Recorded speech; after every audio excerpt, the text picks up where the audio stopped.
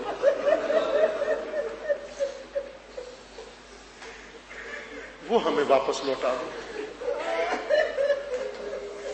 تعجب سے پوچھتا ہے کہ چادریں تو وہاں بڑے لٹی، مکنے تو سارے ہی اتر گئے،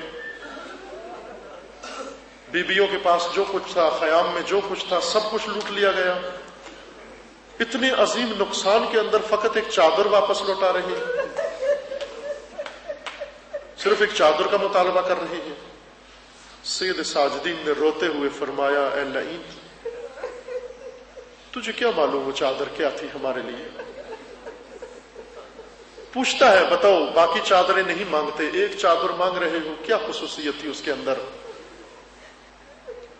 سید ساجدین نے فرمایا وہ چادر ہماری جدہ فاطمہ زہرا نے اپنے ہاتھوں سے بنائی. بی بی جب چکیاں پیس پیس کے تھک جاتی،